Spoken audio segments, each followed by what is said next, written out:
बिस्मिल्लाहिर्रहमानिर्रहीम, अस्सलाम वालेकुम। This is Amanullah, you are watching my YouTube channel doctor Aman's video. Viewer आज हम डिस्कस करेंगे यूरिन एनालिसिस या यूरिन रूटीन एग्जामिनेशन को।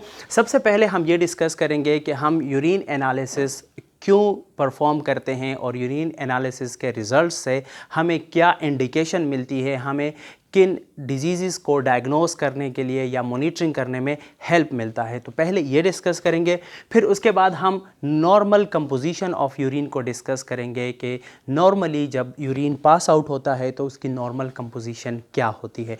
फिर उसके बाद हम ये डिस्कस करेंगे कि रूटीन एग्ज़ामिनेशन लेबॉर्ट्री में जब हम परफॉर्म करते हैं तो हम किस तरह परफॉर्म करते हैं और उनमें से कौन कौन से एबनॉर्मल कंस्टिट्यूएंट जो हैं वो हम टारगेट करते हैं और उनको हम डिटेक्ट करते हैं। तो शुरू करते हैं यूरिन एनालिसिस और यूरिन रूटीन एग्जामिनेशन की इंडिकेशन के what indicate bye urine analysis.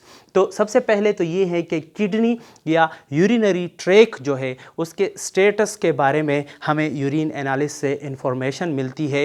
Urine analysis में कुछ एनालाइट या कुछ कंस्टिट्यूएंट ऐसे हैं जो हमें स्टेट ऑफ द किडनी या यूरिनरी ट्रैक के बारे में बताते हैं। जैसे फॉर एग्जांपल प्रोटीन है यानी कि अल्ब्यूमिन, वो हमें यूरिन के फंक्शन के बारे में या यूरिनरी ट्रैक के फंक्शन के बारे में बताता है। ब्लड आता है यूरिन में तो वो हमें बता सकता है। नाइट्रेट अगर प्रेजेंट है तो उसकी प्रेजेंस हमें यूरिनरी ट्रैक के इन्फेक्शन के बारे में बताता है। इसी तरह सेलुलर कंटेंट में अगर आप देखें, माइक्रोस्कोपी में जब हम देखते हैं तो रेड ब्लड सेल, WBCs अगर हम देखते हैं, पस सेल, तो वो भी हमें किडनी और यूरिनरी ट्रैक के स्टेटस के बारे में बताते हैं। या कास्ट है, क्रिस्टल है जो यूरिन के माइक्रोस्कोपिक फाइंडिंग में हम देख सकते हैं, तो वो भी हमें किडनी और यूरिन के स्टेटस के बारे में बताते हैं। तो एक इंडिकेशन यूरिन एनालिसिस जो हमें मिलती है वो स्टेटस ऑफ द किडनी और यूरिनरी ट्रैक के बारे में बताया जा सकता है। दूसरी हमें क्या इंडिकेशन मिल सकती है, वो हमें मेटाबॉलिक और अदर डिजीज़ के बारे में भी इंडिकेशन मिल सकती है यूरिन एनालिसिस से। जैसे फॉर एग्जांपल हम ग्लूकोज या कीटोन बॉडीज़ अगर डिटेक्ट करते हैं तो वो हमें डायबिटीज़ मेलाइटस के बारे में बताती है जो कि एक मेटाबॉलिक डिसऑर्डर है। या ब्लूरुबिन अगर हम डिटेक्ट करते हैं यूरिन में तो ब्लूरुबिन हमें जॉइंडिस के बारे में बताता है या दूसरे लिवर डिजीज़ के बारे में भी बता सकता है ब्लूरुबिन। या यूरोब्लेनोजिन जो है, यूरोब्लेनोजिन्स भी हमें लिवर डिजीज़ के बारे में बताता है कि जब हम यूरिन में यूरोब्लेनोजिन डिटेक्ट करते हैं तो वो हमें लिवर डिजीज़ के स्टेटस के बारे में बताता है। तो ये इंडिकेशन भी हमें मिल सकती है। इसके अलावा कुछ और नॉन रीनल डिजीज़ है जिनके बारे में भी हमें यूरिन एनालिसिस से इंडिकेशन मिल सकती है। जैसे फॉर एग्जांपल हमें अगर हीमोग्लोबिन हम डिटेक्ट करते हैं यूरिन में, जिसे हीमोग्लोबिनूरिया कहते हैं, तो ये कंडीशन इंट्रावेस्कुलर हीमोलिसिस के बारे में हमें इंडिकेट करती है कि इंट्रावेस्कुलर हीमोलिसिस है। या अगर मायोग्लोबिन आप डिटेक्ट करते हैं तो वो रेब्डोमायोलिसिस के बारे में हमें इंडिकेट करती है। इसके अलावा अगर आप लाइट चेन प्रोटीन, जिसको बेंस जॉन प्रोटीन भी कहते हैं, अगर वो आप यूरिन में डिटेक्ट करते हैं तो वो आपको मल्टीपल माइलोमा के बारे में इंडिकेट करते हैं। तो ये 3 डिफरेंट सेगमेंट्स हैं जिनके बारे में हमें यूरिन एनालिसिस से इंडिकेशन मिलती है। अब हम डिस्कस करेंगे कि यूरिन की नॉर्मल कंपोजिशन क्या होती है। तो यूरिन की नॉर्मल कंपोजिशन को 3 फैक्टर जो है वो अफेक्ट करते हैं। उसमें सबसे पहले आपका न्यूट्रिशनल स्टेटस है कि आप अपनी डाइट में कौन सी चीज़ इंक्लूड करके खाते हैं। दूसरी चीज़ स्टेट्स ऑफ मेटाबॉलिक प्रोसेसेस है कि आपके सारे मेटाबॉलिक प्रोसेसेस नॉर्मल है या कहीं पे प्रॉब्लम है जिसकी वजह से यूरिन कंपोजिशन जो है वो वेरी कर सकती है। तीसरी चीज़ एबिलिटी ऑफ द किडनी है, क्योंकि किडनी को जितना भी सब्सटेंसेस प्रेजेंट होता है तो उसकी रीएब्जॉर्प्शन और सेलेक्टिव रीएब्जॉर्प्शन की जो कैपेसिटी है उस पर भी यूरिन की कंपोजिशन डिपेंड करती है। लेकिन एक नॉर्मल एडल्ट है वो जब यूरिन पास करता है तो उसकी कंपोजिशन क्या होगी, उसकी कंपोजिशन जो है वो 96% वाटर होगा और 4% जो है यूरिन में डिज़ोल्व सब्सटेंसेस होंगे। ये 4% डिज़ोल्व सब्सटेंसेस जो है इसमें कुछ ऑर्गेनिक कंस्टिट्यूएंट होंगे और कुछ इनऑर्गेनिक कंस्टिट्यूएंट होंगे और इसके अलावा कुछ सेलुलर मटेरियल भी हो सकता है जो हम अभी डिस्कस करेंगे। ऑर्गेनिक कंस्टिट्यूएंट में यूरिया है, क्रेटिनिन है, अमोनिया है, यूरिक एसिड है, प्रोटीन यानी कि अल्ब्यूमिन है जो बहुत ज़्यादा कम अमाउंट में होता है जिसको आप डिटेक्ट नॉर्मली नहीं कर सकते। तो ये ऑर्गेनिक कंस्टिट्यूएंट है यूरिन के, और we are not limited to this constituent, इसके अलावा कहीं पे और भी आप फाइंड कर सकते हैं या किसी बुक में आप पढ़ सकते हैं, but these are the most common organic constituent of urine. Urea जो है, यूरिया 2% है ऑफ दिस 4% डिजोल्व सब्सटेंसेस। तो इसलिए सबसे मेजर जो कंपोनेंट होता है, कंस्टिट्यूएंट होता है उसका डिजोल्व सब्सटेंसेस का, तो वो यूरिया पे कंपोज होता है और वो 2% होता है इस टोटल 4% का। इनऑर्गेनिक सब्सटेंसेस में हमारे पास सोडियम है, फॉस्फेट है, क्लोराइड है, सल्फर है, कैल्शियम है, पोटाशियम है।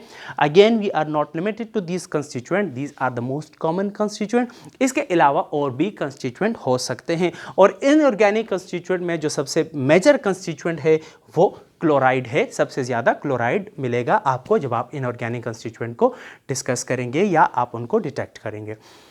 सेलुलर कंटेंट, जब आप यूरिन को प्रोसेस करते हैं तो सेडिमेंट ऑफ द यूरिन में कुछ सेल भी आपको मिल सकते हैं जो नॉर्मल कंपोजिशन को ही काउंट किया जाता है, यानी कि कुछ WBC जो यूजुअली लेस देन 5 पर हाई पावर फील्ड हो, या कुछ RBC या कुछ एपिथेलियल सेल्स अगर आपको मिलते हैं तो ये normal composition of the urine होगी, या इस यूरिन को हम नॉर्मल यूरिन ही काउंट करेंगे।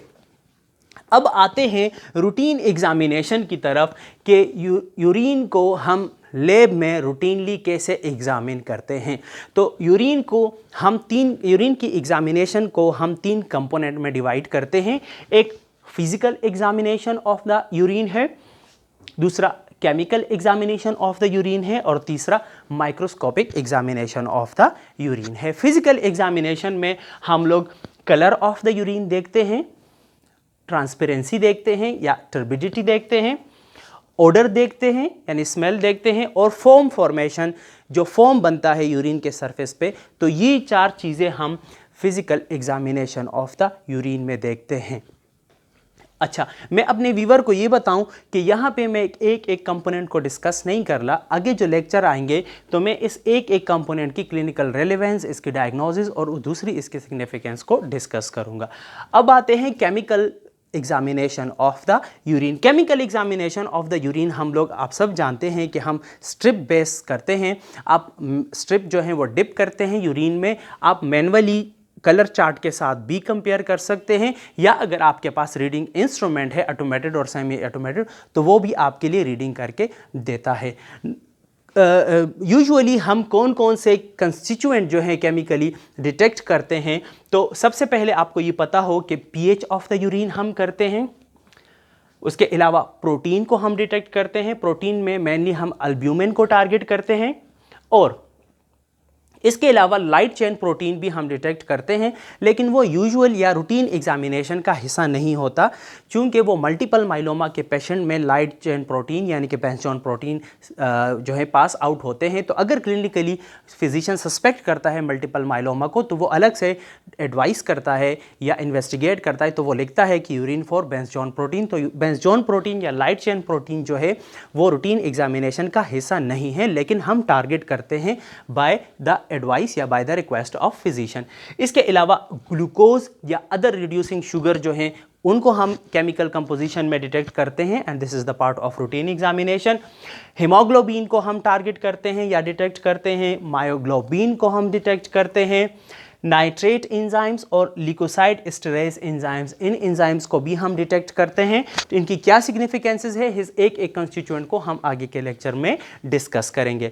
बिलिरुबिन को हम डिटेक्ट करेंगे, यूरोब्लेनोजन को हम डिटेक्ट करेंगे, कीटोन बॉडीज़ को हम डिटेक्ट करेंगे, और पार्फोब्लेनोजिन को हम डिटेक्ट करेंगे। तो chemical analysis of the urine में ये सारे केमिकल कंस्टिट्यूएंट जो है इनको हम केमिकल एनालिसिस में डिटेक्ट करेंगे थ्रू स्ट्रिप मेथड और थ्रू यूजिंग ऑफ स्ट्रिप। फिर फाइनली हम माइक्रोस्कोपिक एनालिसिस करते हैं, और हम सब जानते हैं कि माइक्रोस्कोपिक एनालिसिस से पहले हम यूरिन को सेंट्रीफ्यूज करते हैं। कैसे करेंगे, कितने स्पीड पे सेंट्रीफ्यूज करेंगे, ये हम आगे के लेक्चर में डिस्कस करेंगे। तो हम माइक्रोस्कोप में यूरिन को सेंट्रीफ्यूज करते हैं, और जो सेडिमेंट है तो उसकी स्मेयर बनाते हैं और उसको अंडर माइक्रोस्कोप एग्जामिन करते हैं। वहाँ पे हम कौन कौन से एनालाइट या कौन कौन से कंस्टिट्यूएंट को टारगेट करते हैं ये आपको पता होना चाहिए। सबसे पहले हम सेल जो है उनको देखने के लिए या एग्जामिन करने की कोशिश करते हैं। सेल में आपने WBC यानी पस सेल देखने होते हैं, रेड ब्लड सेल देखने होते हैं, एपिथेलियल सेल देखने होते हैं और इसके अलावा मिसेलिनियस यानी कि बैक्टीरिया या यीस्ट के सेल्स भी आपको मिल सकते हैं जिनको फिर हम रिपोर्ट करते हैं। अच्छा, नॉर्मली WBC और RBC जो है लेस देन 2 या 2 to 5 पर हाई पावर फील्ड जो है वो नॉर्मल होता है। अगर इससे ज़्यादा आता है तो फिर हम उसको सिग्निफिकेंटली सिग्निफिकेंट लेते हैं। ये हम आगे के लेक्चर्स में डिस्कस करेंगे। अच्छा, सेलुलर कॉन्टेंट के बाद दूसरा कॉन्टेंट जो आप माइक्रोस्कोप में फोकस करेंगे वो कास्ट है। कास्ट जो है इसको हम लो पावर फील्ड यानी कि 10 ऑब्जेक्टिव के अंडर एग्जामिन करेंगे, देखेंगे। हाँ, उसको रिकॉग्नाइज करने के लिए आप 40x पे देख सकते हैं, लेकिन जब आप रिपोर्ट करेंगे तो आप लो पावर फील्ड यानी 10x पे रिपोर्ट करेंगे। ठीक है। कास्ट में हमारे पास हाइलीन कास्ट है, सेलुलर कास्ट है। सेलुलर कास्ट में आपको WBC कास्ट भी मिल सकते हैं, RBC कास्ट भी मिल सकते हैं, एपिथेलियल सेल कास्ट भी मिल सकते हैं, ग्रेनुलर कास्ट है, वैक्सी कास्ट है, फैटी एसिड कास्ट है। तो ये सारे कास्ट आपको मिल सकते हैं। इसमें सिर्फ हाइलीन कास्ट जो है, अगर फ्यू हाइलीन कास्ट है तो उसको हम नॉर्मल लेते हैं। बाकी कास्ट जो है उसकी क्लिनिकल सिग्निफिकेंसेस होती है, उसको हम नॉर्मल नहीं लेते, वो हम फिर रिपोर्ट करते हैं। इसके बाद जो तीसरी चीज़ है इंपॉर्टेंट, वो क्रिस्टल है। आपको यूरिन में दो तरह के माइक्रोस्कोपिक एग्जामिनेशन के दौरान दो तरह के क्रिस्टल मिल सकते हैं। एक नॉर्मल क्रिस्टल है और एक एब नॉर्मल क्रिस्टल है। नॉर्मल क्रिस्टल में अमॉर्फस यूरेट है, अमॉर्फस फॉस्फेट है, ट्रिपल फॉस्फेट क्रिस्टल है, कैल्शियम ऑक्जिलेट है, बाइकार्बोनेट क्रिस्टल है। तो ये सारे नॉर्मल क्रिस्टल है जिनकी इतनी ज़्यादा क्लिनिकल सिग्निफिकेंस नहीं है। ठीक है।